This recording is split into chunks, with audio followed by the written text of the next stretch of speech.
Hey guys, tonight we're going on a journey, not to some far-off land, but into the quiet, dusty corners of your own family history.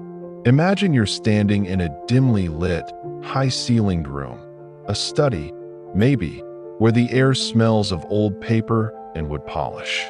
Dust motes dance in the single beam of moonlight cutting through the window, illuminating a stack of old journals and a half-finished canvas. You're not here to paint. You're here to uncover a secret. It's a secret about a promise, one made so long ago it feels more like a myth than a memory. You're an art historian, and your grandfather, a renowned but reclusive sculptor, has just passed away. He left you everything: his home, his studio, his legacy, and most importantly, the key to his past. His life was a study in paradox, a man who shaped beautiful, permanent forms from metal and stone, but who never seemed to settle down himself. He was defined by two things: his art and his family's failing vineyard. You've always been told he was a man of his word, but you're starting to suspect there was more to the story. What kind of person gives up everything for a vineyard, especially when they aren't even a farmer? It's a riddle, one that feels both heavy and strangely compelling. It's the kind of decision that, in a modern world, you probably wouldn't survive, the kind that would leave you heartbroken and lost. So, before you get comfortable, take a moment to like the video and subscribe, but only if you genuinely enjoy what I do here. Let me know where you're listening from and what time it is, so we can all feel a little less alone in the dark. Now, turn off the lights, maybe grab a pillow, and let's ease into tonight's journey together. You find yourself in the heart of your grandfather's home, a sprawling, eccentric place that seems to hold its breath in your presence. It's not a cozy farmhouse. It's an artist's refuge, a place where canvases lean against walls like silent spectators and sculptures stand guard in corners. But you're not here for the art. Not yet. You're here because your grandfathers will had one curious, non-negotiable clause. You must personally oversee the vineyard's restoration. The vineyard, which has been in the family for generations, is a shadow of its former self. The vines are spindly, the soil is tired, and the old stone winery looks more like a ruin than a place of production. You wander through it, feeling the weight of this task. It's not just a business, it's a burden. You're an art historian, not a vintner. Your expertise is in dusty archives and quiet museums, not sunbaked fields. You run your hand along a cracked trellis, feeling the splintered wood, and you can't help but wonder why. Why was this so important to him? Why did he dedicate so much of his life to this place when his heart was so clearly in his art? You remember him as a man of few words, often found with a thoughtful, faraway look in his eyes.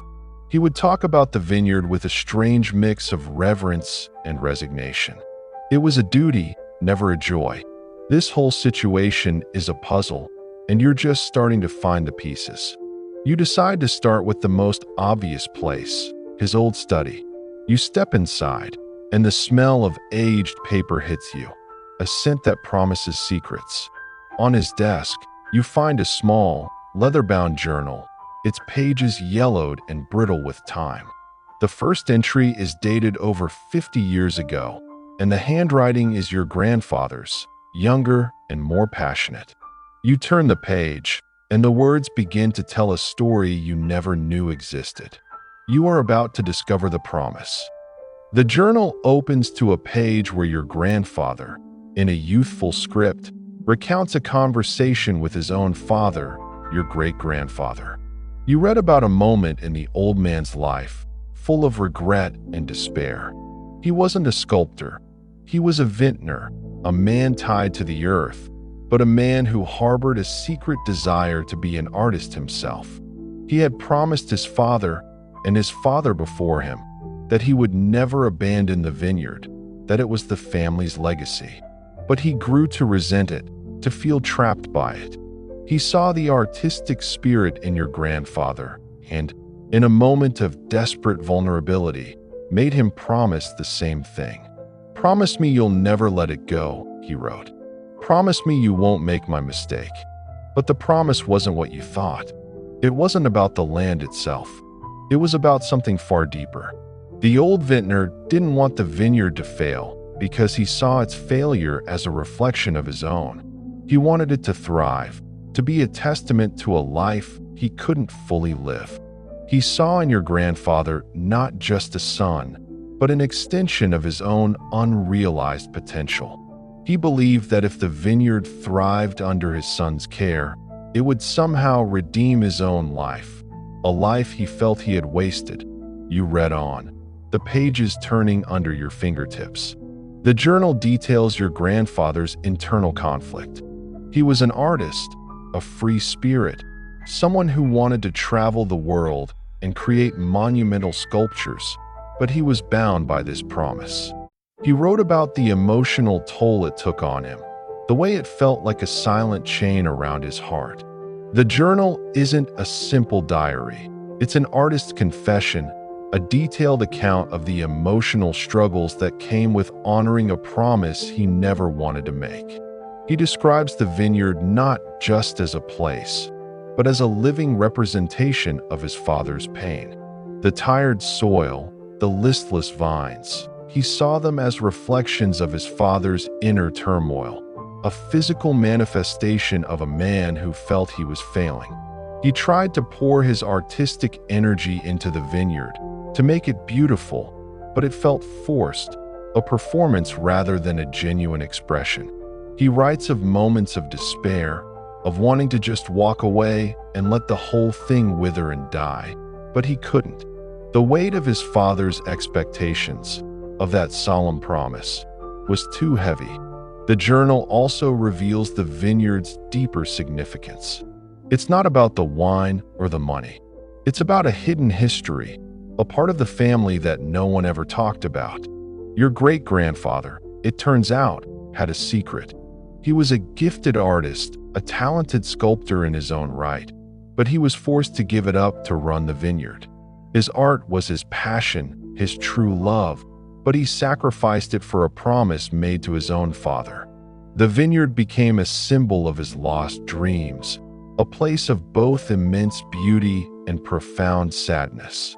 He wasn't just asking your grandfather to save a business. He was asking him to save a part of himself, to redeem the family's artistic spirit through the vineyard. It was a strange, twisted kind of legacy, a promise that was less about duty and more about the desperate hope for a second chance. You feel a pang of empathy for your grandfather, for his father, for all the generations who were bound by this silent, crippling burden. You thought this was just a simple task, a chore to be completed, but it's not. It's a story, a tragedy, and you're now at the center of it. You close the journal, the weight of the promise now a physical sensation in your hands. You now understand why your grandfather had that faraway look in his eyes. He was living a life for someone else. With the weight of your grandfather's promise now heavy on your mind, you find yourself drawn to the very place he felt so conflicted about, the vineyard. The late afternoon sun hangs low in the sky, casting long shadows across the rows of gnarled, neglected vines. You walk along the dusty path, running your fingers over the dry leaves, a silent observer of a silent history. You're not here to work, you're here to understand. And that's when you meet him. He's standing by an old irrigation pipe, his hands stained with dirt, a look of focused determination on his face. He introduces himself as Liam, the new vintner who's been hired to assess the vineyard's potential. He doesn't look like an old-school farmer. He has a certain quiet confidence, and he talks about the vines not as a crop, but as living things with their own stories. He says that the problem isn't the soil, it's the spirit. He believes that the vineyard has been loved, but not in the right way, not with a true passion. You're captivated. His passion is so genuine, so different from the resigned reverence you read about in your grandfather's journal. He tells you he specializes in rejuvenating old, forgotten vineyards, the ones everyone else has given up on. He sees potential where others see only ruin. And as he talks, you feel a connection, an understanding that goes beyond the shared space. He talks about the way the light hits the leaves, the specific scent of the soil after a rainstorm, and the unique history of each vine. It's a language you, as an art historian, understand. He's not a farmer. He's an artist, just like your grandfather was. The way he sees the vineyard is the way you see a masterpiece painting, with a deep appreciation for its history and its potential. He's not here for the money. He's here to give the vineyard a second life, to help it reclaim its dignity. And as he speaks, a slow, gentle warmth starts to spread in your chest. The air feels lighter, the sun feels a little brighter. You hadn't realized how lonely you felt in this vast, inherited landscape until he appeared. You spend hours with him, walking through the rows, listening to him explain the different types of soil, the way the climate affects the grapes, and his plans for the future. He has so much knowledge, so much love for this land. He doesn't see it as a chore, a burden, or a promise. He sees it as an opportunity, a beautiful challenge. You find yourself smiling, something you haven't done in a while. You laugh at his jokes, you ask him questions you didn't even know you had, and you feel yourself opening up to him in a way you haven't opened up to anyone. There's an easy comfort between you, a natural rhythm that makes it feel like you've known him for years. The dusty vines, the tired soil, the crumbling stone walls, they all start to look different, not like a burden, but like a canvas. He's not just talking about grapes. He's talking about potential, about beauty, about growth. And you realize, for the first time since you read that journal, that the vineyard might not be a prison after all. It might be a stage, a place where two people, a historian and a vintner, can start to write their own story. You feel a gentle hope, a quiet, almost imperceptible shift in your heart. You came here to fulfill a promise from the past, but you're starting to realize you might have found a promise for the future. Your romance with Liam deepens over the next few weeks, a gentle, intoxicating blend of shared passions and stolen moments. You find yourselves spending long evenings in the vineyard, the twilight air scented with damp earth and the distant promise of rain. You talk for hours, not just about the vineyard, but about your lives, your dreams, your fears. You tell him about your work as an art historian, your love for forgotten stories and the echoes of the past. He tells you about his life, his travels, and the quiet satisfaction of bringing something back to life. There's a synergy between you, a silent understanding that feels both rare and precious. You find a natural rhythm together, whether you're meticulously pulling weeds or sharing a simple, quiet meal on the porch of the Old Stone Winery. You feel a happiness you haven't felt in a very long time. But lurking beneath this newfound joy is the promise. It's a constant, low-level hum of anxiety, a whisper in the back of your mind. You haven't told him the full story yet. You've told him about the vineyard's history and its family legacy, but you haven't mentioned the journal, the promise, or the emotional burden that comes with it.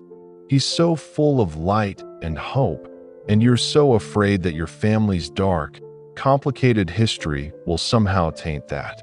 You find yourself pulling away in small, imperceptible ways. A moment of quiet intimacy is interrupted by a sudden, jarring thought of your grandfather's journal. A late-night text from Liam is met with a delayed, distant response because you're consumed by the weight of your inherited duty. The air between you, once so easy, now feels a little thick with things unsaid. The secret creates a subtle but growing chasm between you. Liam, with his easygoing nature, doesn't press you. He notices the shifts in your mood, the faraway look in your eyes, but he attributes it to the stress of your grandfather's passing and the immense task of revitalizing the vineyard. He's patient and kind, which only makes you feel worse. You know you should tell him, but the words feel like stones in your mouth. How do you explain that your love for him is in direct conflict with a promise made to a man you never really knew? A promise made over 2 generations ago. It seems ridiculous, even to you, but the weight is real. You start to see the vineyard not as a symbol of shared passion, but as a silent monument to your burden. The vines that once seemed full of potential now seem like chains, tying you to a past that isn't even your own. The more your feelings for Liam deepen, the more you feel the pressure of the promise, the more it feels like an insurmountable obstacle to your own happiness. You're torn between the person you're becoming with him and the person you're expected to be without him. And in this quiet, internal war, your heart feels like a battlefield. You're trying to figure out how to be true to yourself without betraying your grandfather's trust. And you're starting to realize that maybe those 2 things are mutually exclusive. The quiet tension between you and Liam becomes a constant presence, a silent third party in your budding romance. You find yourself retreating, not because you want to, but because the weight of your grandfather's promise feels suffocating. You'll be in the middle of a perfectly pleasant conversation about the new irrigation system or the benefits of organic fertilizer, and a sudden, jarring thought will interrupt you. A memory of your grandfather's pained expression, a line from his journal about a life unlived. You start to see the vineyard not as a shared dream, but as a monument to your family's emotional baggage. The conversations become more superficial. You talk about the weather, the vines, the soil, anything but the true, deep feelings in your heart. You find yourself inventing small excuses to leave early, to end phone calls, to create a little bit of distance. It's not a conscious decision. It's a defensive reflex, a way to protect Liam from the complicated mess you feel you've inherited. He notices, of course. He's not a fool. One afternoon, while you're both inspecting some particularly stubborn weeds, he stops and looks at you, his expression one of gentle concern. "What's on your mind?" he asks, his voice soft. "You've been a million miles away lately." You fumble for an answer, something light and dismissive, but the words catch in your throat. You talk about the stress, the endless tasks, the feeling of being overwhelmed, all of which are true, but they're not the whole truth. He listens patiently, but you can see the hurt in his eyes. He feels like he's losing you, and he has no idea why. He's trying to build a foundation with you, a future, but you're constantly looking back at the past, trying to navigate a maze of emotional debt. He offers his help, his support, his understanding, but you can't accept it because you feel like a fraud. You're not just burdened by a task, you're bound by a secret. This is where the internal conflict truly takes hold. You're mad at your grandfather for putting you in this position. You're mad at his father for making that promise in the first place. You're mad at yourself for not being strong enough to just tell Liam the truth. The misunderstandings multiply. He suggests a weekend trip, a chance to get away from the vineyard, to just be a normal couple. You politely decline, knowing that you can't leave the vineyard, not yet. You're tethered to it in a way he can't possibly understand.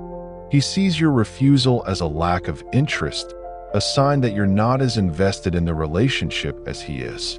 You see his suggestion as a painful reminder of everything you can't have.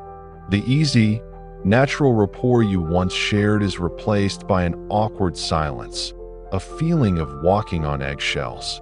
You're not just a person anymore. You're a keeper of a secret, a guardian of a promise, and that weight is slowly, inexorably, crushing the joy out of your life and your relationship. You've gone from being an art historian to being a character in your own tragic play, and you're not sure how to change the script. The tension becomes unbearable. You know you can't continue this way. living a life of quiet deception. The only way out, you decide, is to find a way to honor the spirit of the promise without being a slave to its literal word. You begin a new search, one not for a loophole, but for a sign. You return to your grandfather's study, but this time you're not looking at his journal, you're looking at his art. You rifle through his old sketchbooks, their pages filled with charcoal drawings of landscapes, portraits, and, of course, the vineyard. You're looking for something, anything, that might provide a clue to his true intentions. He was an artist, after all, a master of subtlety and nuance. Maybe the promise wasn't meant to be a prison sentence. Maybe it was a code to be broken.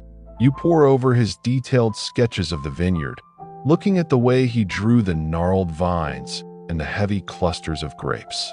They weren't just drawings, they were portraits.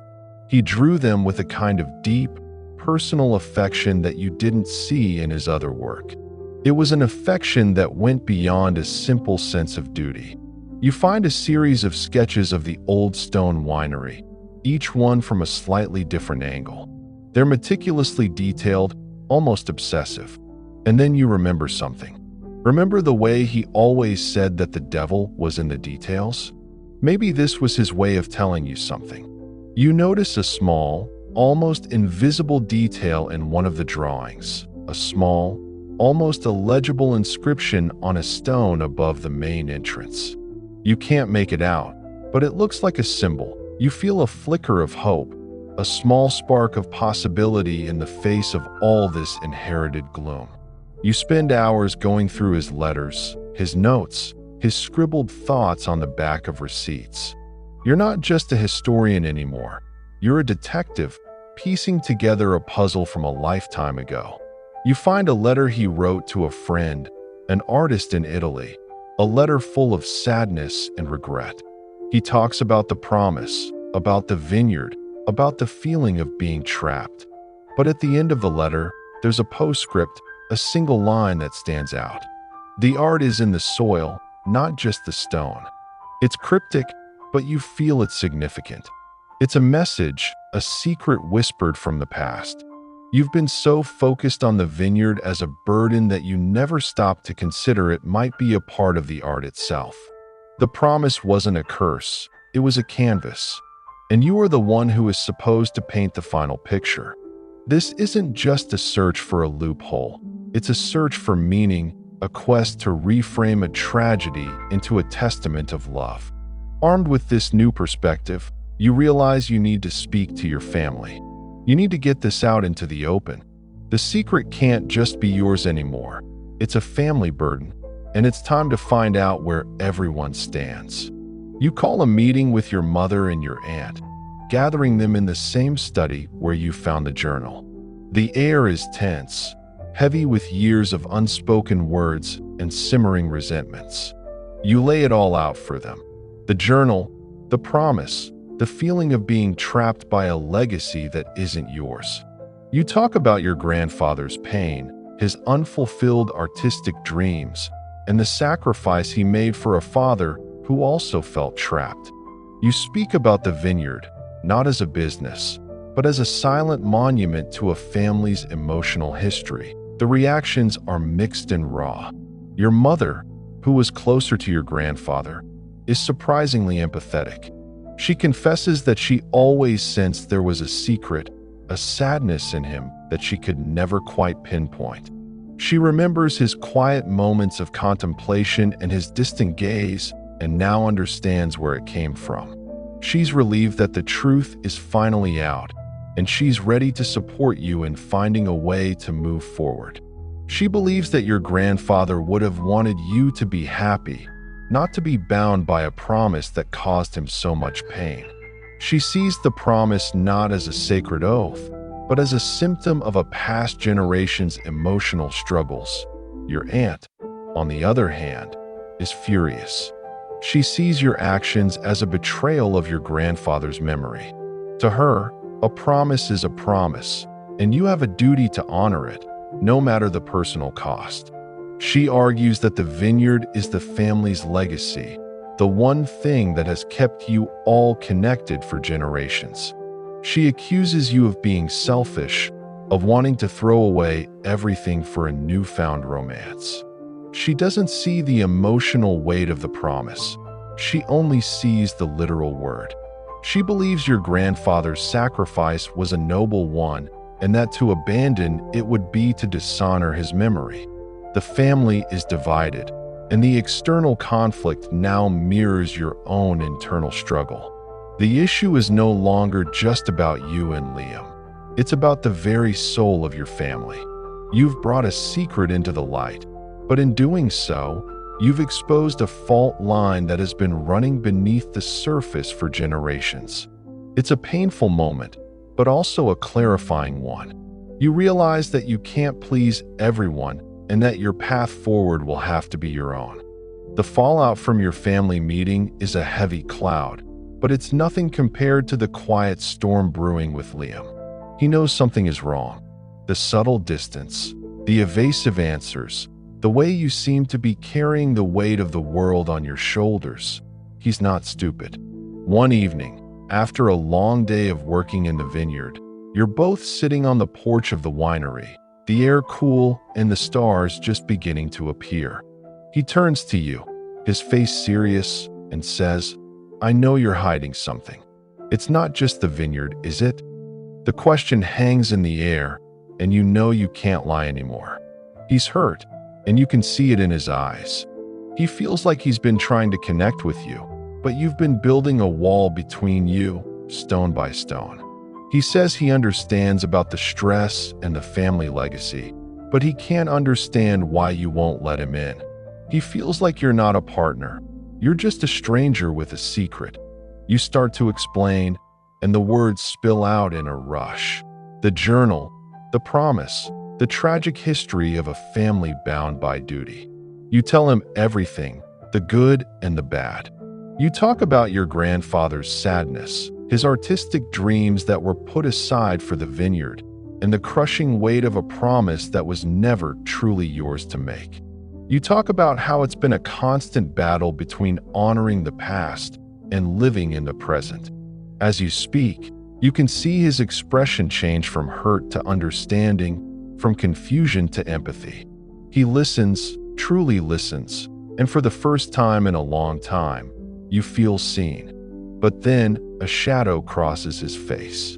He realizes that this promise has been the reason for your emotional distance, for the way you've been pushing him away. He's hurt not just by the secret, but by the fact that you didn't trust him enough to tell him sooner. He confesses that he's been racking his brain, trying to figure out what he did wrong, why you were suddenly so distant. He felt like he was losing you, and the not knowing was a silent, strange punishment. Remember what he said about the spirit of the vineyard? He saw the emotional turmoil in you, just as he saw the tired soil in the vines.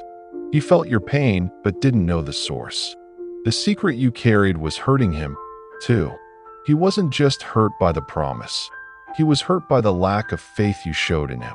The quiet, gentle man you fell for is now showing you a different side of himself. His vulnerability, his pain, his disappointment. You realize that your secret wasn't just a burden.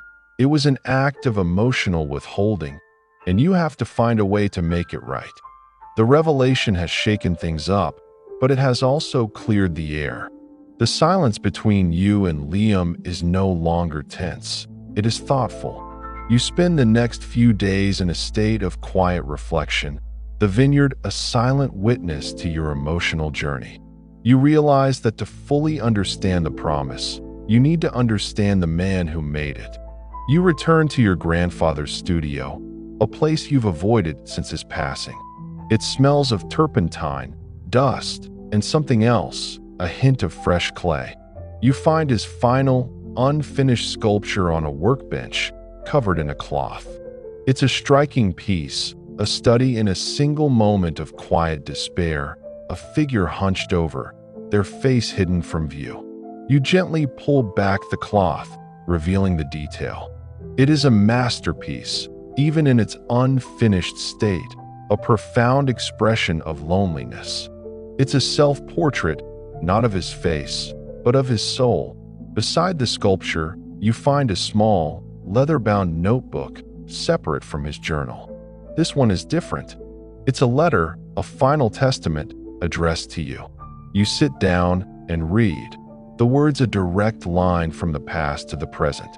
He writes of the immense sadness he felt, of the regret he carried for not being true to himself.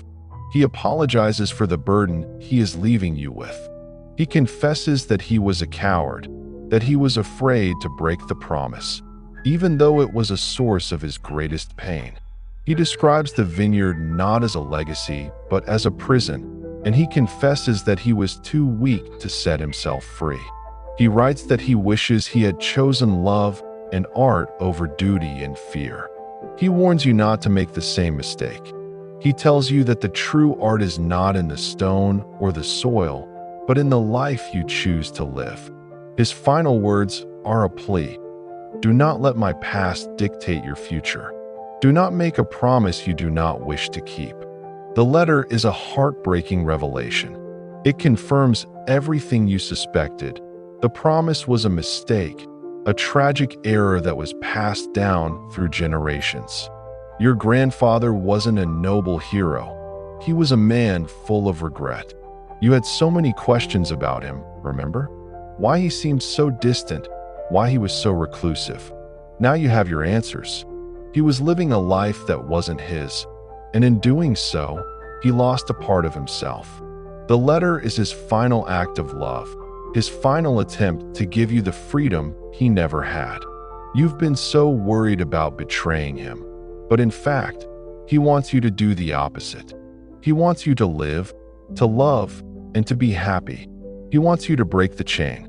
You feel a wave of sadness for him, for the life he could have lived, but also a sense of liberation.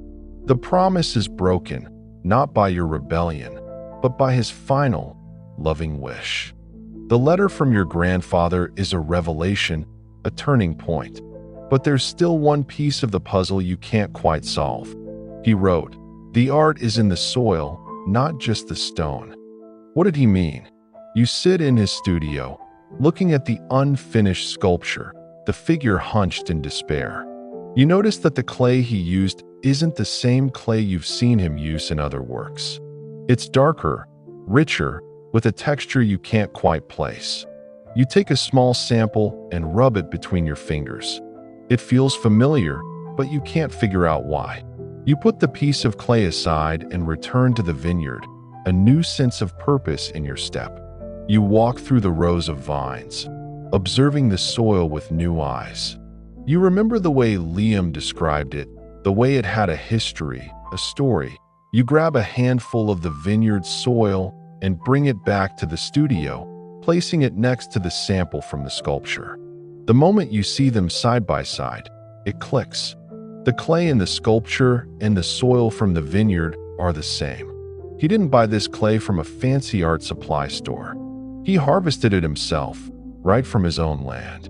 It was a secret, a testament to his artistic soul, something he could never share.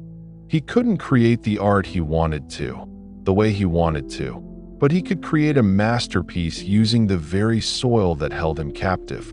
The sculpture wasn't just a symbol of his pain.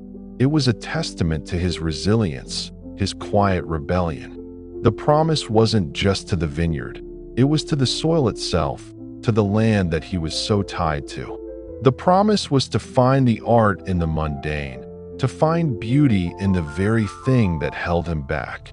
This is the true meaning of the promise. It wasn't about the business. It wasn't about the grapes. It was about finding the artistic soul within the family's supposed burden. He wanted you to look closer, to see the beauty in the place that he once saw as a prison. The promise wasn't meant to be a prison sentence for you either. It was a challenge, a quest.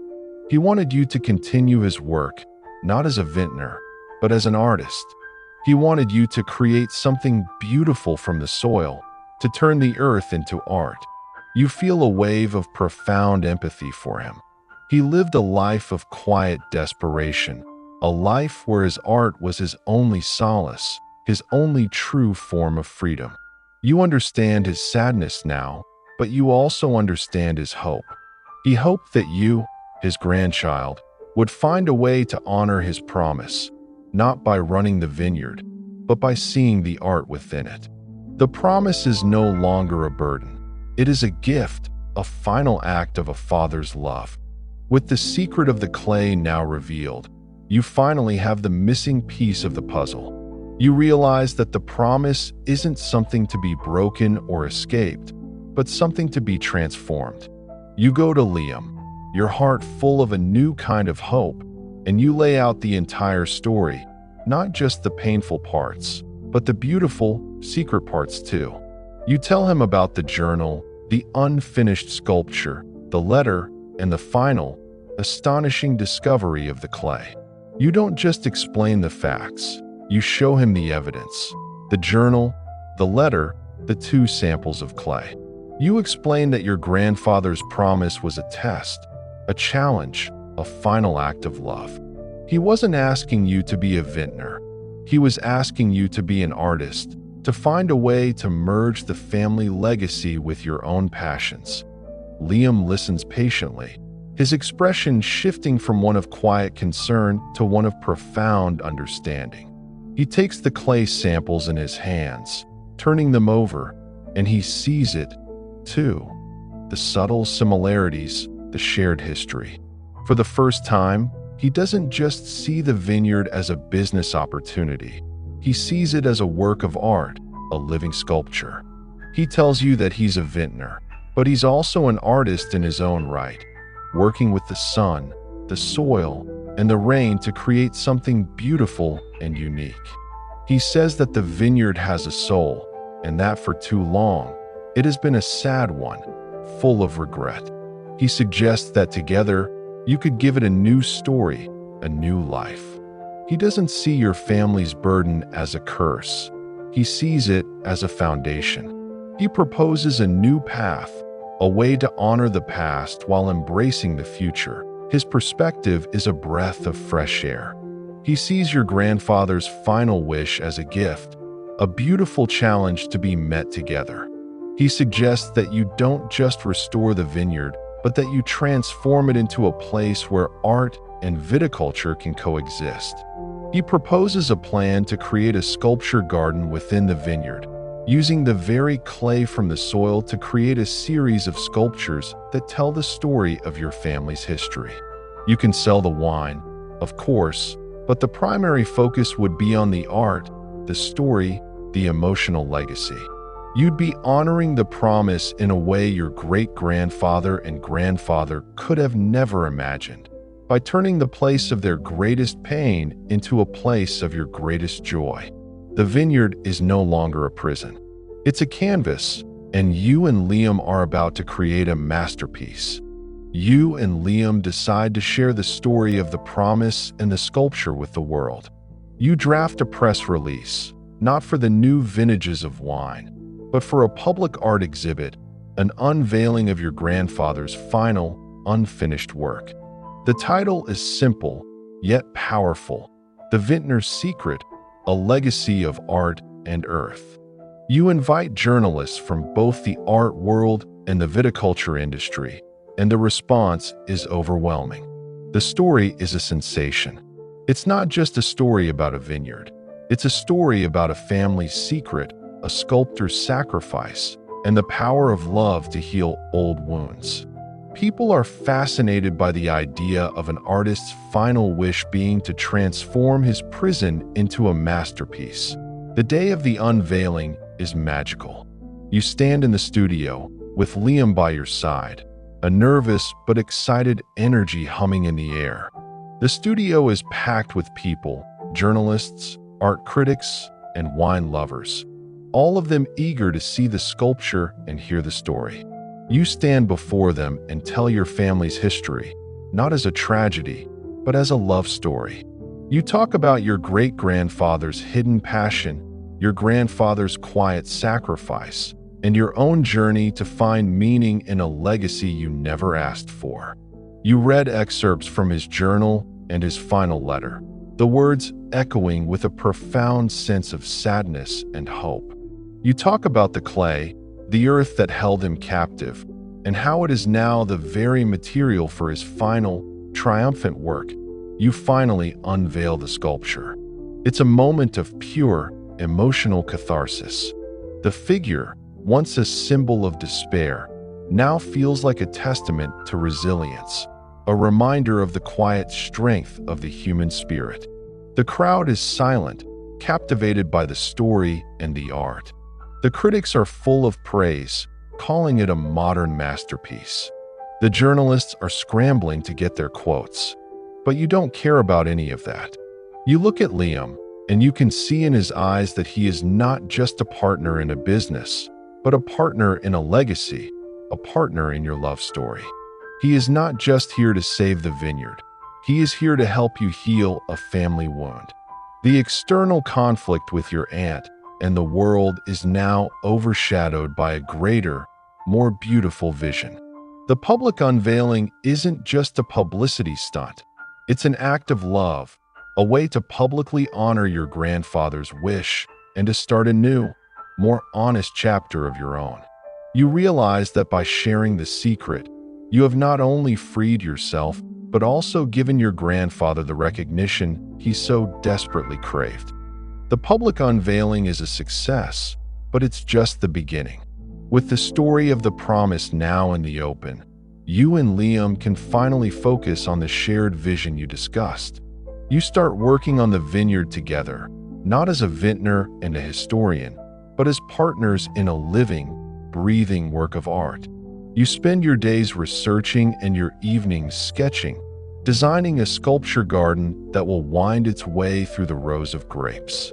The sculptures will not be random. They will tell a story, a chronological history of your family's emotional journey with the land. The first sculpture, using the dark, rich clay from the vineyard, will be a replica of your grandfather's final, unfinished work, a testament to the sadness and sacrifice that started it all. The subsequent sculptures will tell a story of renewal and hope, using different types of clay and stone to represent the different stages of the vineyard's revival. Liam, with his deep knowledge of the land, helps you choose the perfect locations for each piece. He talks about how the light at different times of the day will hit the sculptures, how the changing seasons will affect their appearance, and how the surrounding vines will grow and change around them.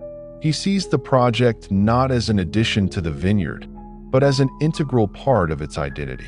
He shows you how to harvest the clay, how to prepare it, and how to work with it to create something beautiful. It's a process of creation that feels both ancient and new. You're not just making art, you're making a legacy. You're not just restoring a vineyard, you're healing a family wound. The vineyard is no longer just a place of production. It's a place of creation, a place where a tragic past is being transformed into a beautiful future. Your relationship deepens with every day. There is no more tension, no more secrets. You're both working towards the same goal, a shared dream that is both personal and public. You talk about your fears, your hopes, your dreams, all while covered in the rich soil of the vineyard. You're no longer just talking about love, you're building it, one sculpture, one vine, one shared moment at a time. This project isn't a chore. It's a form of therapy, a way to mend what was broken, a way to build a foundation for your own future on the very ground that was once the source of your family's greatest pain. This is the new definition of the promise. As you and Liam work on the sculpture garden, you find yourselves confronting the weight of your family's legacy, not as a curse, but as a foundation. The vineyard is no longer just a plot of land. It is a repository of stories, a testament to the complex emotions that have been passed down through generations.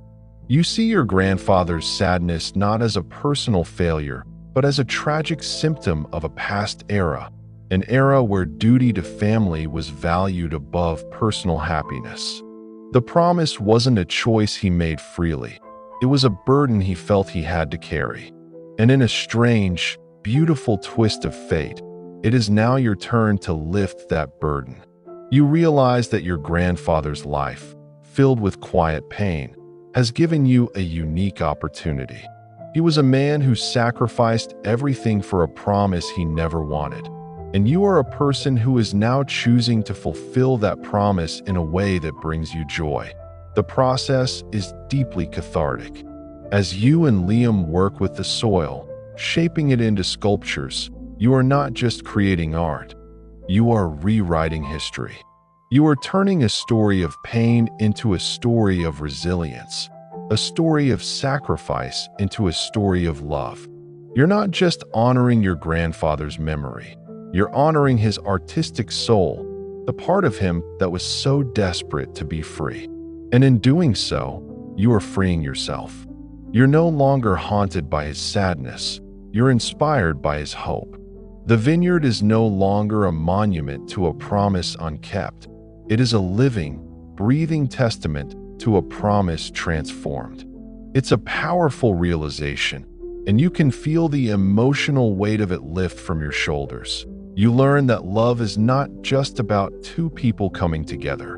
It's about two people creating a shared world, a shared vision, a shared future.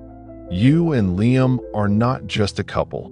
You are collaborators, co-authors of a new chapter in your family's history. You're building something beautiful on a foundation of pain, turning the quiet agony of the past into the quiet joy of the present.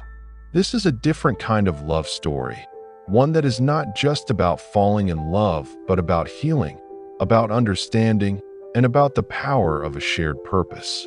The conflict is gone, the challenges are met, and the twists have been revealed. The only thing left is a new beginning, and the foundation is now stronger than ever. The final chapter of your journey brings you to the place where it all began, the vineyard. It's a late afternoon, and the sun is setting, casting a warm, golden light over the land. But this time, the vineyard doesn't look like a place of ruin or a monument to despair. It looks like a garden, a sanctuary, a place of peace. The rows of vines are thriving, their leaves are rich, deep green, and scattered among them are the first few completed sculptures, each one a testament to your family's history and to your own love story. You and Liam are standing at the top of a small hill, looking out over the landscape you have both transformed. The air is still, and a gentle breeze rustles the leaves of the vines, a sound that feels less like a whisper of the past and more like a gentle song of the future. The vineyard, once a symbol of a secret promise, is now a symbol of your shared purpose. It is a place where art and life, past and present, have finally found a way to coexist. The pain is not forgotten, but it is no longer the defining emotion. It has been replaced by a quiet sense of triumph, a peaceful feeling of a story finally coming full circle. You look at Liam, and you see not just a partner, but a reflection of yourself, a person who chose to face the past with courage and to build a future with love. You both did it. You took a tragic story and gave it a happy ending. You took a burden and turned it into a foundation. You took a secret and made it a promise for a new, beautiful life. You reach for his hand, and he intertwines his fingers with yours. The feel of his hand is solid and reassuring, a grounding presence that keeps you in the present moment, a world away from the dusty journals and the secret promises of the past. The sun dips below the horizon, painting the sky in shades of orange, pink, and purple. The vineyard is silent, but you can feel the energy, the life, the story that now pulses beneath your feet. This isn't a sad ending. It's a beautiful beginning. It's a love story that didn't just meet and fall in love, but a story that faced a generational conflict, found an unexpected twist, and ultimately created a new legacy of genuine emotion.